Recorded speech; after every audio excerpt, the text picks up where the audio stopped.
Well, welcome to the Alien Probe Podcast.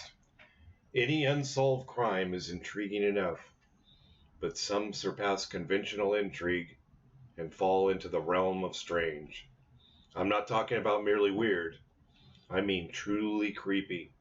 The kinds of crimes that would have an armchair sleuth up all night, obsessed with a solution. The internet loves lists, so it abounds with rundowns of unsolved homicides. Some of the following might be familiar to anyone who's ever read one of those lists. Some won't. Some are also obviously crimes. Others are assumed to be homicides because, at least in one case, there's really no other rational conclusion. You won't find classic unsolved cases here. No Jack the Ripper, no Zodiac. We do have a little Black Dahlia in the end there, though, but some of these are cases you've never heard of. These are in no particular order. They're all equally intriguing in their own ways. Welcome back, Deb. How you doing? I'm doing great, Doug. Would you like to discuss what happened this morning with the great podcast that we did that didn't record? Yeah, well, we did. Well, it did record, although it sounded like gibberish from Mars because we did our first remote. Okay, everybody. Did our first remote from Florida. All the way from Florida. One of my old friends, Dr. Bill. So we're going to do Dr. Bill in a couple of weeks and bring him back so we can discuss Flying Saucers Are Real. And it was awesome, but unfortunately it didn't come through. So we've got some murders going on here. So why don't we start with this one, Deb? Who put Bella down the witch elm? I guess that's witch, W-Y-C-H. Witch, yeah. That's the best I know. Yeah. Driving along the A456, or Hagley Road, between central Birmingham and Wooferton, Shropshire, you'll pass the border of Hagley Wood. From the road, it looks forbidding. It's easy to think of a gothic heroine trapped in the shadows of the trees as dark falls, misty and menacing. Naturally, it's home to a mystery that's endured since the early 1940s. On April 18, 1943, 3 boys hunting birds' nests spotted an enticing wych elm, one of the most common breeds of European elm tree. The tree's wide trunk was virtually hollow, and as one boy climbed, he looked down, and through a knothole, he saw a skull. Some hair attached to the skull, and inarguably human teeth. Yeah, they were obviously human teeth. Someone's body had been stuffed inside the tree. Of course, the boys didn't notify police right away, because they'd been trespassing, as boys do. Finally, somebody caved, and one of them told. Along with the skull, the investigators found most of a skeleton, a wedding ring, and a shoe. In the skull's mouth, they found crumpled taffeta. And taffeta is? Taffeta is like a silky material that a prom dress would be made out of. Forensic investigation revealed she'd been smothered, then hidden inside the tree almost immediately after death. In 1944, someone scrawled graffiti on a wall in Birmingham. Who put Bella down the wych elm? Hagley Wood. The same question has appeared over and over again, often written as Who put Bella in the wych elm, since the 1970s on the side of an obelisk not far from the site. In the 40s, one theory suggested witches sacrificed Bella in a ritual. It was wartime, so it was possible she was a spy or a woman who just knew too much. But to this day, no one knows who killed Bella. You know, sometimes women just know too much. Tell us about the Springfield 3. I don't want to get stuffed in the trees. The Springfield 3 on June 6, 1992. Springfield, Missouri news leader predicted partly cloudy conditions that night with lows in the 60s.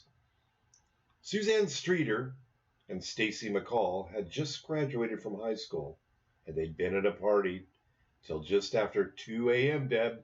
2 What happens at 2 a.m.? Nothing good when you're a high school girl. Nothing good happens. Sometimes it's good, but it can be bad. The keg is empty and it's time to go home.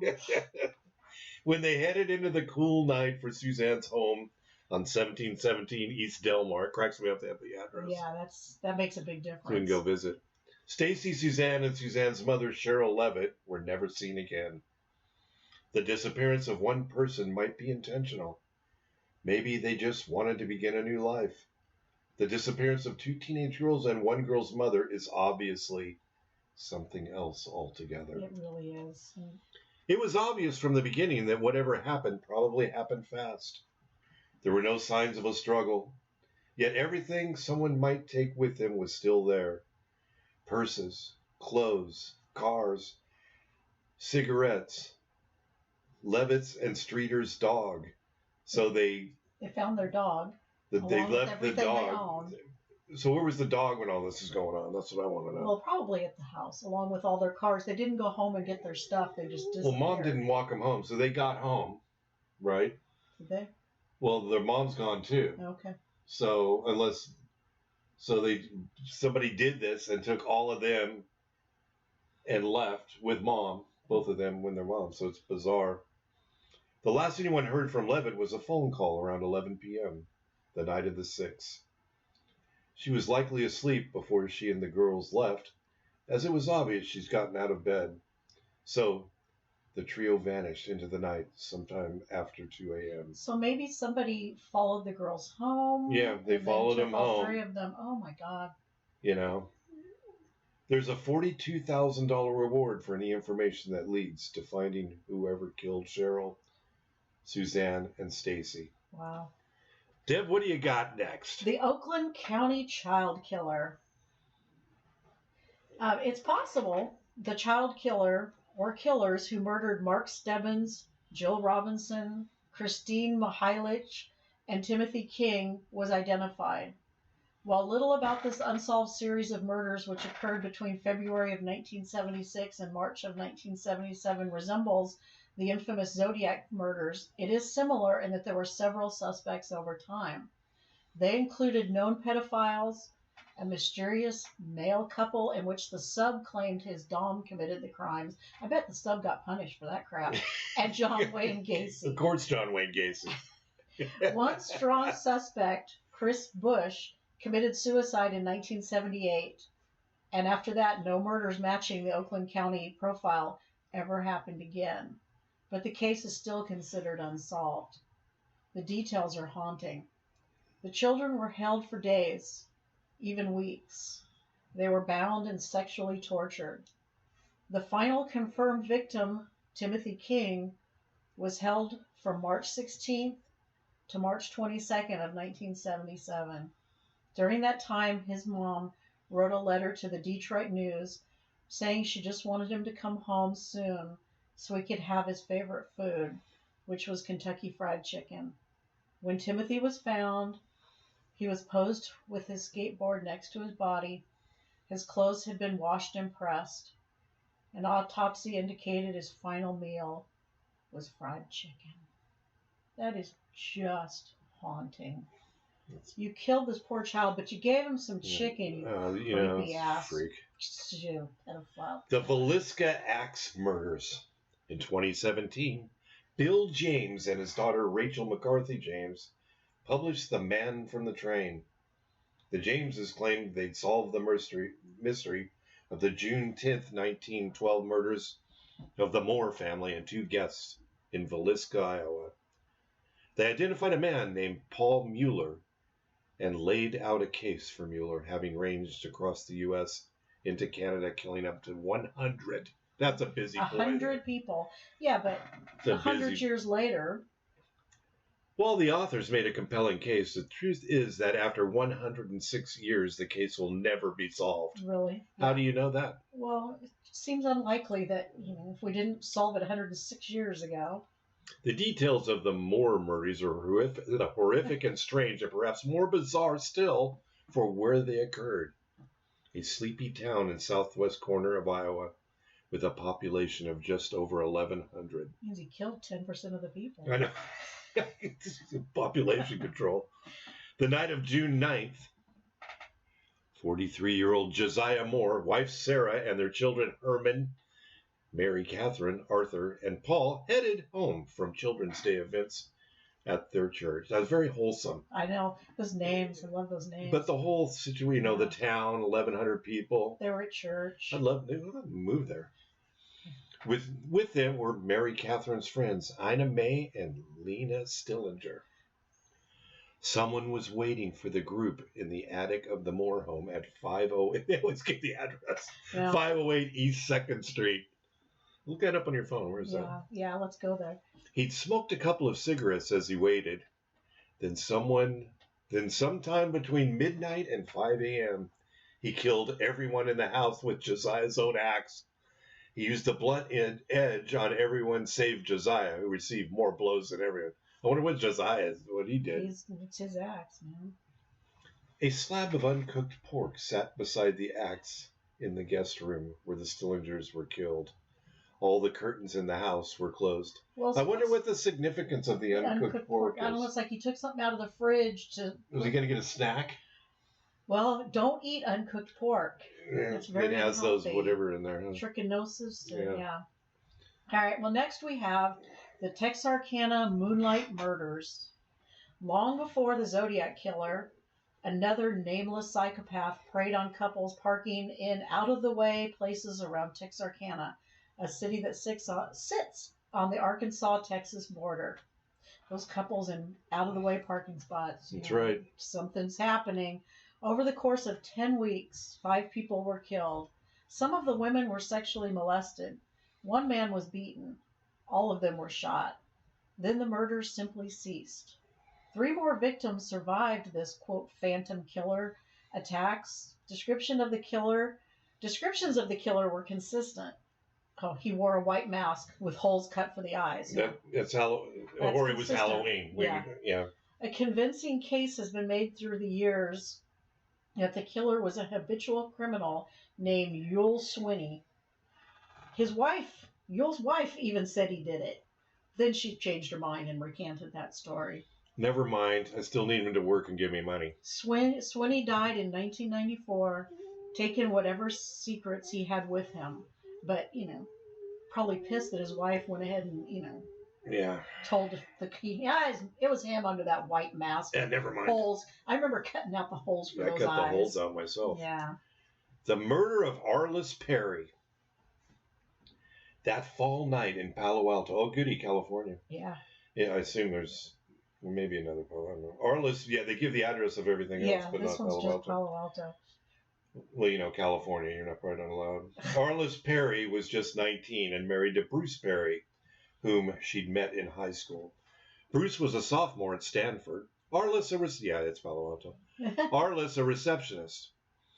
The story of that night, October 12th, 1974, goes from merely odd to surreal nightmare. Oh, dun, dun, dun. Bruce said they'd argued. Well, sometimes you just have an Bruce argument. Bruce and Arliss having an argument. Then Arliss left, saying she wanted to pray alone at Stanford Memorial Church. You're going to pray on this argument. You should make him go with you. In the middle of the night, a worried Bruce called the police to report that Arliss hadn't come home and told them where she was. So he couldn't.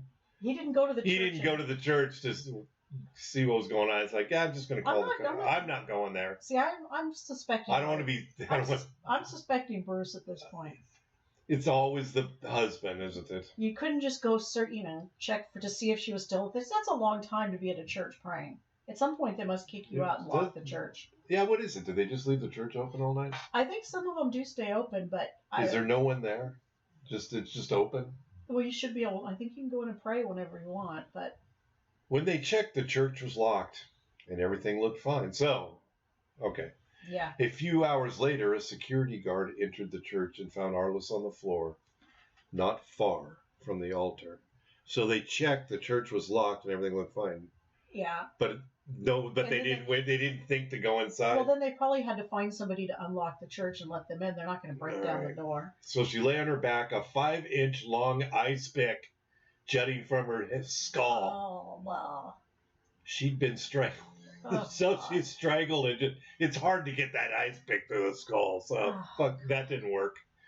Oh, and then a large candle lay on her chest. She was nude from the waist down, and a second candle had been inserted into her vagina. Oh, this is so bad. You know, I mean, who thinks of it? It's like, you know what it'd be? Yeah, now I'm going to do this. Yeah. I just don't know what goes through people's minds. Well, obviously, you knew. Well, please don't ever know what's going through their mind. The people who were in and out of the church that night, one was never identified. And the resemblance between that unknown man and a strange visitor to Arliss's workplace on October 11th was significant. Yeah, that's the day before. Yes. Some guy went to his workplace the day before who looks like somebody who was in this church. That's creepy. Bruce Perry was quickly ruled out. I guess that was him. So they ruled him out for whatever reason. Seems very odd. While no less than son of Sam serial killer David Berkowitz claimed some kind of knowledge of this case, investigators concluded he had no involvement. Well, maybe the dog told him about it. Okay, so we figured out the dog, it wasn't his dog? It was his neighbor sent him messages through the dog telling him to kill. It was a black lab? It was a lab. It didn't say what color it was. We don't judge by color. Okay. Certainly. But the neighbor was the guilty party, but he was sending these messages through his lab because, you know, labs are always sending evil thoughts. Was the neighbor the guilty party? Well, he was telling Son of Sam to do it. Oh. Duh. So, of course, it was guilty. The dog. The dog. Son of David Berkowitz was innocent. It was all the neighbor. Theories have frequently included some kind of satanic ritual, which in this case sounds logical. A religious group with tentative links to Charles Manson was considered as well. But no one knows what really happened that night, save that it was the stuff of horror films. Well, yeah. And then they locked up the church afterwards. Was Charles Manson affiliated with some sort of religion? I thought he was his own, religion. He was his own, yeah. Yeah. Yeah, Charles Manson was his own religion. The ego of Charles Manson. The ego. Yeah. And you've got Blair Adams. Blair Adams.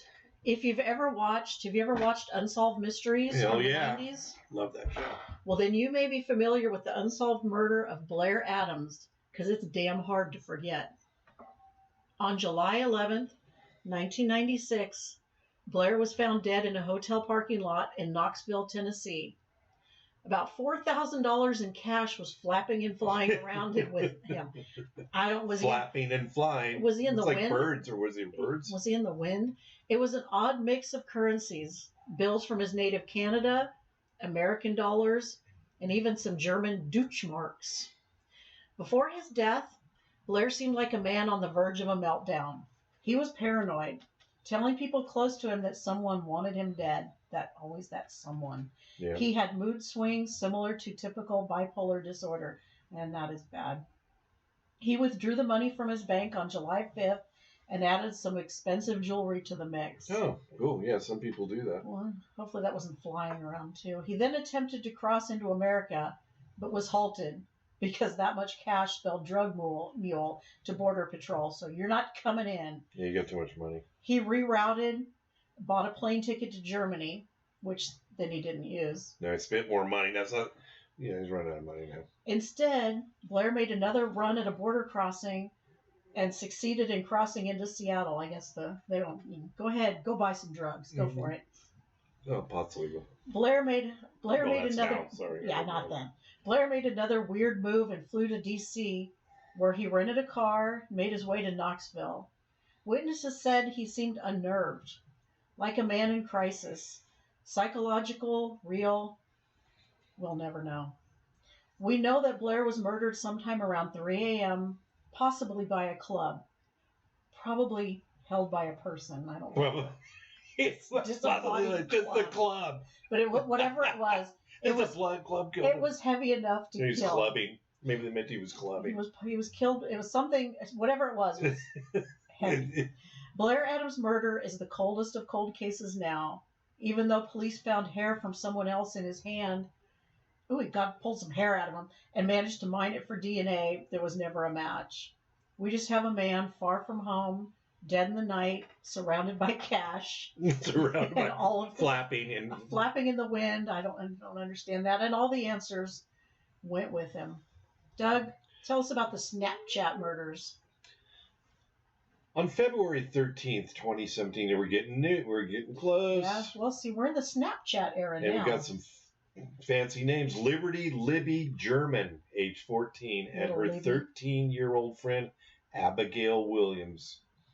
Managed to photograph, then record the voice of their killer. Yet over a year after the double homicide in Delphi, Indiana, there we are, the case remains unsolved. The girls were on the Delphi historic trails, doing what 8th graders do, snapping pics, posting them on social media, playing grab-ass. At some point, they must have noticed a heavy-set man nearby. Libby had the presence of mind to take his photo. His head was bent. He was wearing a cap, walking with his hands in his pockets. Once he was close enough, German caught one more clue, a man's voice, tone flat, saying, "Down the hill." Sometime after that, she and Abigail were murdered. Police have released very little about the investigation. They've said they have DNA, and more than one indicated they felt very close to solving the mystery. Daniel Nations, a man arrested in Colorado, has been mentioned as a person of interest, but he's never been arrested. What's left as of March 2018 are just the threads of a mystery that seems so close to a solution, but it isn't there. At least, unlike many of these cases, there's still plenty of time to figure it out. I mean, there's always time to figure it out. Well, with DNA. Yeah, this is, but see, the person who did it, won't be dead within the next year because it's, 100 years ago or 50 years ago that this person's still out there. Then there's the Monster of Florence, Deb. We're going to Florence, Italy. From the late 60s through 1985 or so, someone murdered at least 14 people in and around Florence, Italy. The case is famous, in part due to its resemblance to the Zodiac murders in Northern California in 1968 and 69. Maybe he just moved on. Il Mostro, as the Italians called him, targeted couples parking on lovers' lanes. They're always doing that. It's such a romantic thing, too. He killed with a .22 and a knife and added a gruesome signature, cutting off parts of the women he murdered as souvenirs.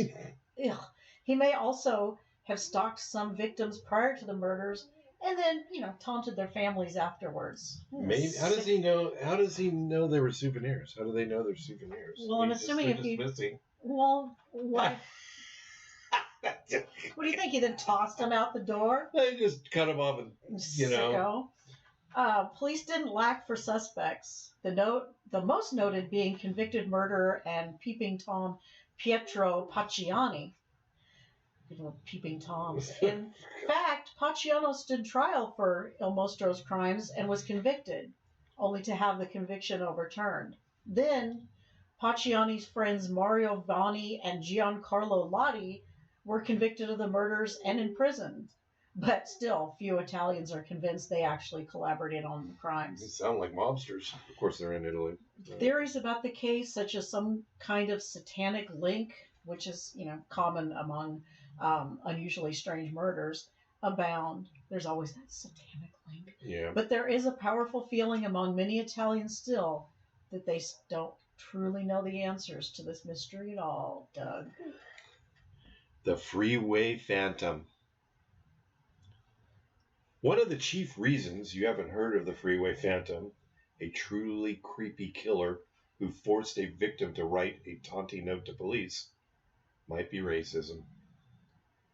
Between 1971 and 72, the Phantom murdered 6 young African-American women in and around Washington, D.C. They were between 10 and 18 years old. Some were sexually assaulted. His spree began in April of 71 with Carol Spinks, age 13. She disappeared while walking home after buying groceries.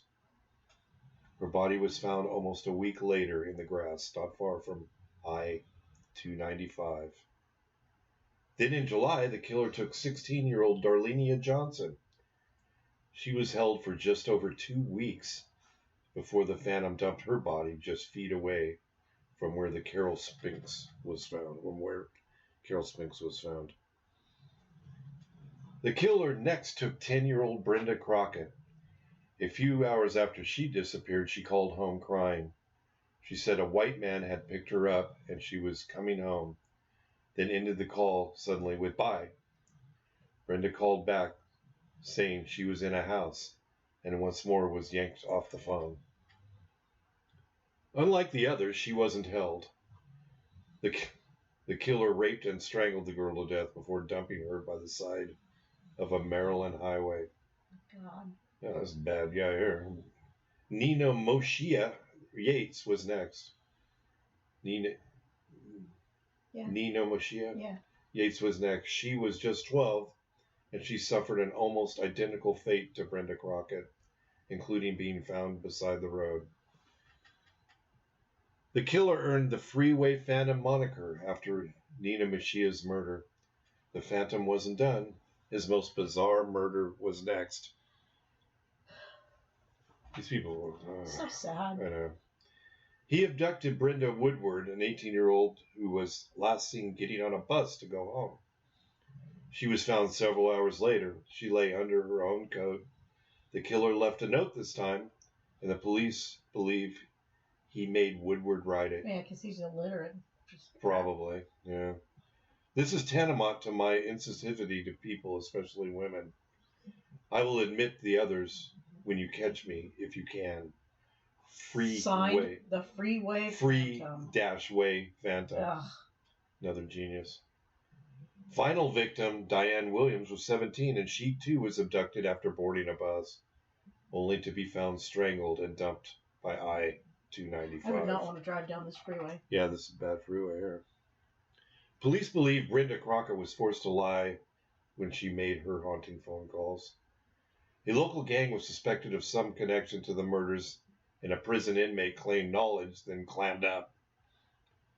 In the end, the police files were lost, and all the threads left dangling. That's not right. They're lost, huh? Yeah, okay, whatever.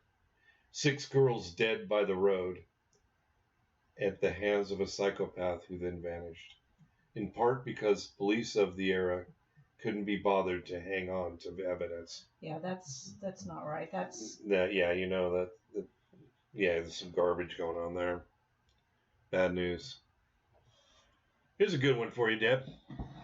Oh, we're going to the Black Dahlia. Oh, yeah. This has been around, since 1947. Since 47, and revisited many times. And many movies and many stories. Awesome. In 1947, the butchered body of Elizabeth Short was discovered in a vacant lot outside downtown Los Angeles. In the annals of unsolved American crime, few cases cast a spell quite like the Black Dahlia murder.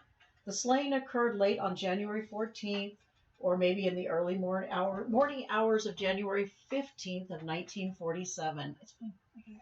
But while decades have passed since newspapers first broke the brutal crime with the headlines of LA girl slain, body slashed in two, and body dismembered, left in field, the case remains as mystifying as ever. Part of this infamy can be attributed to the movie titled The Black Dahlia in 1980, first we have The Black Dahlia. It was a novel in 1987 by noir master James Ellroy, and then the 2006 film adaptation of the same name. But the public's continued obsession goes beyond such narrative reimaginings. Professionals and amateurs alike continue to pore over case details in hopes of a break. As recently as a year and a half ago, retired LA detective Steve Hodel announced he had cracked the case with evidence that implicated, of all people, his own father. Oh, that's awesome. And here's the story. My dad killed Black Dahlia, says retired cop. She's very pretty. Yes, she was. A retired police detective suspects he's getting closer to solving a series of 1940s Hollywood murders, including that of the Black Dahlia. And the man he suspects to be the killer is his own father. Steve Hodel first began to suspect George Hodel while going through his belongings after his death at age 91 in 1999. That's where he says he found 2 photos resembling Elizabeth Short, who became known as the Black Dahlia, and DA records confirm Hodel was indeed under suspicion in the 1947 case. The younger Hodel started doing research, and in 2003 published a book on the subject. He suspects his father killed as many as 10 young women before moving to Asia in the 1940s, including Jean Spangler, a 26-year-old actress who may have been seeking an abortion before her 1949 disappearance. Hodel says his father was then one of the only LA area physicians performing abortions, and new evidence lends credence to his serial killer theory, he tells NBC LA News. Hodel believes his father committed the murders in or near their home at the time, which Hodel told CBS in 2004 included a secret room he and his siblings weren't allowed to enter. Suspecting the bodies may have been disposed, they weren't allowed to enter, but as a kid, you'd be, well, maybe, unless he locked it. He probably locked it. Unless it was locked. And you couldn't possibly figure out. Kids will go wherever you tell them not to. You know how kids are. You kids are going to go, yeah, I'm going to see what's in there. Suspecting the bodies may have been disposed of nearby, he returned to the house in 2012 with a cadaver dog in tow. Well, you didn't have to tow it. Dogs tow you. You don't tow dogs. They walk along with you. It picked up the scent of a possible human decomposition in several areas, including the alley behind the house. A soil sample from the alley was analyzed late last year, and it came up positive for human remains, says the forensic anthropologist who tested it. Hodel next wants to deepen his search for the remains, but he's been thus far barred from searching the private hillside near the home, and the LAPD has declined to get involved. Hodel also thinks his father, who traveled to Northern California in the 60s and died while living in San Francisco, may have been the Zodiac Killer. But at least 2 other people have pinned those murders on their fathers as well. What's with the people and their fathers? Can you just imagine growing up and then, realizing at some point, I think my dad was a serial killer. It's crazy. God. Well, despite all of this scrutiny, no one has conclusively fingered the murder of the Black Dahlia, whose real name was Elizabeth Short. For 21 of her 22 years, Short bounced between Boston and Miami. She only lived in Southern California for the final 6 months of her life. Yet it's the arid hills of Los Angeles that are most commonly associated with the victim, and it was the Dusty Basin due south of downtown LA where her body was found on January 15, 1947. Betty Bersinger discovered the remains around 10 a.m. in a vacant lot in Leimert Park. At first, she thought she had discovered a discarded mannequin. That would be creepy enough. Yeah. The truth was far more grisly. Short's body had been bisected at the waist. Her intestines were tucked beneath her buttocks. Her legs had been spread apart and her elbows bent at right angles in a grotesque pose. Short's face was slit from ear to ear in a maniacal Joker face rictus. Her breasts were slashed, her nose broken, vulva mutilated, and her body was drained of blood. Short had been missing since January 9th. Her whereabouts during this missing week remain a mystery, and for many contain the key to her death. Oh, that's so sad. What isn't a mystery is the wave of coverage triggered by the murder. Multiple factors pushed the slain to the front page. The grisly state of Short's corpse, her age, her attractiveness, and a sustained media effort to engage in a brand of old-school victim blaming via shaky reporting on Short's sex life. Even the nickname Black Dahlia speaks to the media's two-faced presentation of Short. On one hand, she was portrayed as a girl lost in the big city, murdered by predators who took advantage of her innocence. In the same breath, many journalists insinuated Short had worked as a call girl. The barely concealed subtext was that a sex worker had been burned in her line of work. Such a death was unfortunate, but perhaps also to be expected. Yeah, that's just great. That's a great attitude.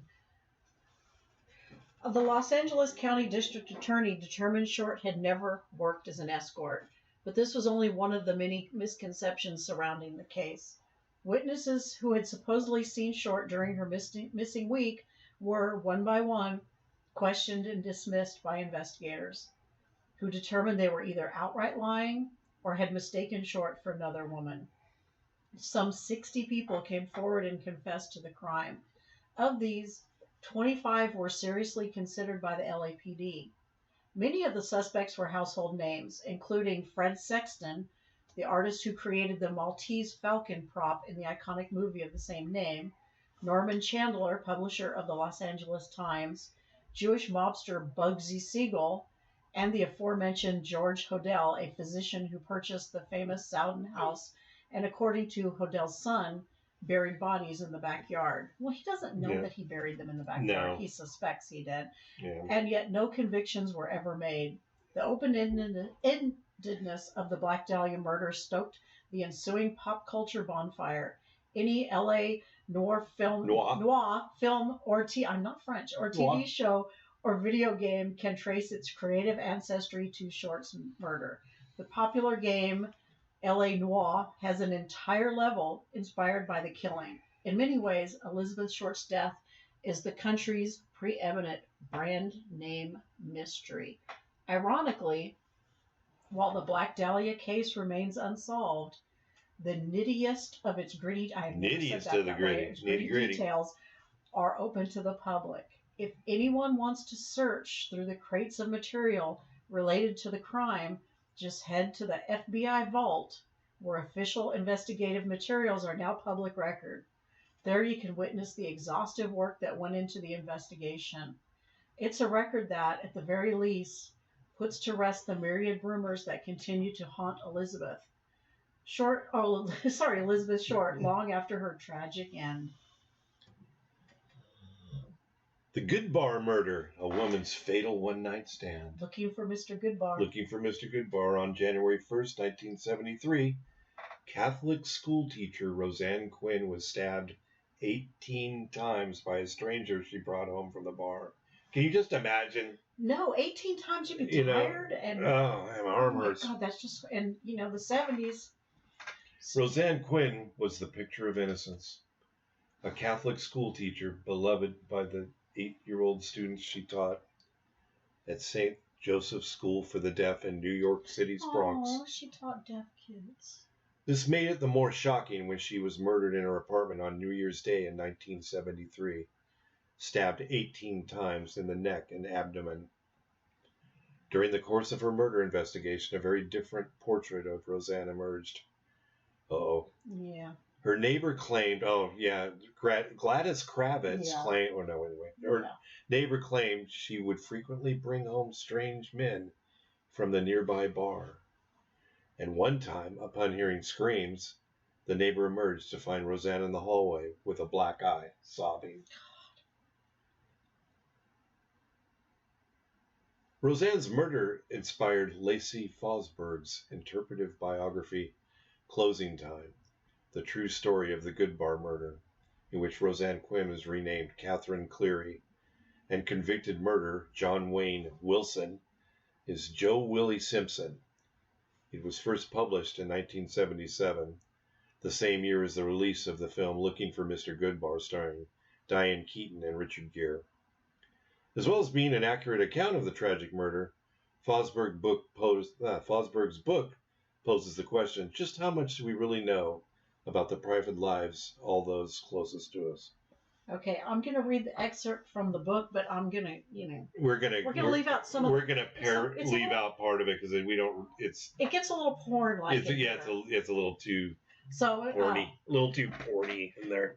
So we have, I guess Joe Willie is at her, Miss Goodbar's house right now, and he says it was a mess. It looked like it hadn't been cleaned in weeks. Clothes were all over the floor.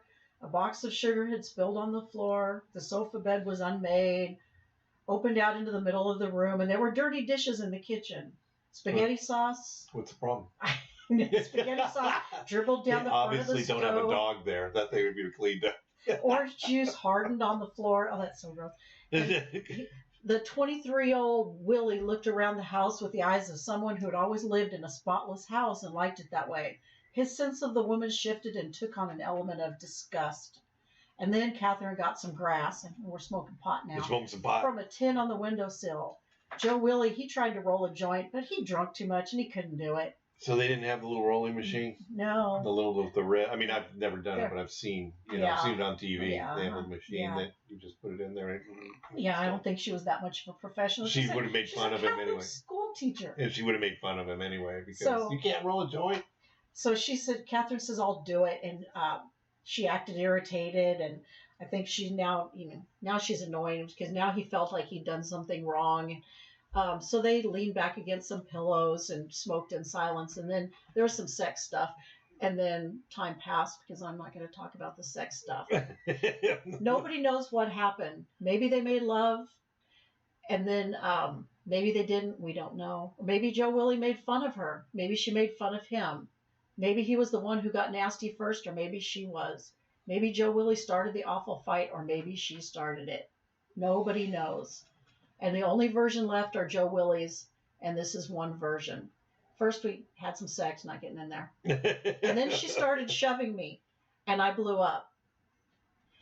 Not mad. I wasn't mad or anything, just very cold and hurt. I grabbed her and held her on the bed and tried to talk to her, to get a reason for her sudden rejection of me. She started saying, kill me, please. I had no intention of killing anyone when I went there. Then she said I was crazy. She could see it. She tried to get up, so I grabbed her around the throat and started choking her because that's how you always do these things. I choked her for a long time. I choked her for a long time. But when I flip out, I can't see too well. And I thought she was still alive. So that's why I kept choking her, I then took her pants, which were on the floor next to the bed, and I choked her. I choked her with them for a while. I hit her a few more times, and then I went to the kitchen and got a paring knife and stabbed her several times, once hitting the jugular vein.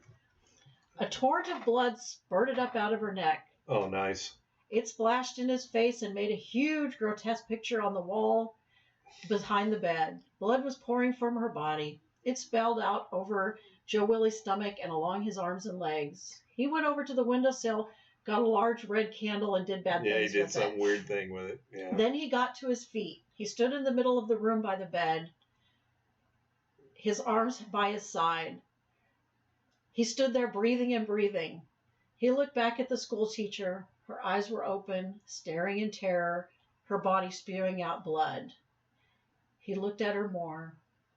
Then he reached out and laid his fingertips tenderly on her eyelids.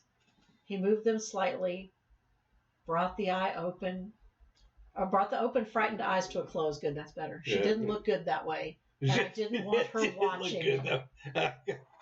Then his body covered with her blood. He went to the bathroom and turned on the shower. Washed himself. He just washed himself off. Yeah. It was 3:30. He went back into the room. See, nothing good ever happens. No, it does not. It was just too late. He picked up her turquoise blue bathrobe, laid it across the wounds of her body. He said he thought she looked better that way. Then he went around the apartment, turning over chairs and emptying out drawers. He took her wallet and some money, her white slip, and he was leaving. He picked up the large white statue of Catherine Cleary, and in one last surge of anger, he threw it hard at her face. Well, that's just great. So that's, the story would be longer, but I took out all the nasty it took parts. up all the nasty. We don't. There may be children listening, so we don't really. Or adults who just don't want to hear adults that don't want to hear that kind of murder porn. Murder porn. I remember that movie, Looking for Mr. Goodbar, but I don't think I ever saw it. I think in '73 I was only 10, so I don't think I was of an age, but I remember it being at the movie theater. Did you see it? I did, but I don't. It was quite a while ago, so I don't really know the details. We're not going to go back and revisit that one. Probably not, but certainly there's a lot of murder. Weird. This is why at Alien Pro Podcast we're discussing, because it is a little. Every situation here was a little odd, and I think we should watch a Black Dahlia murder movie. We could watch the Black Dahlia and check that out. I think there's one with Kim Basinger that you might enjoy. Oh, really? Yeah. Cool. So thanks for joining. Thank you, Doug. Appreciate it. Sorry you had to do a lot of extra recording today because of technical difficulties. I love doing this. It's all good. We are in a work in progress. Thanks for listening to the latest episode of the Alien Probe podcast. We welcome comments, questions, or requests to, and India, please. You are second only to the U.S. in downloads, so you guys are doing a lot of. You guys and girls are listening to a lot of episodes out there, and we appreciate it. So, send us a note on our email. alienprobepodcast@gmail.com. We would love to find out who's listening to this. Yeah, we'd love to listen and see what you have to say. Visit us on Facebook at the Alien Probe Podcast, our website, alienprobe.net. Catch us on Twitter and Instagram at Alien Probe Pod. And as most of you already have, find us on Spotify, Apple, and Google Podcasts. Thanks to our senior producer, Robert Anthony. Until next time.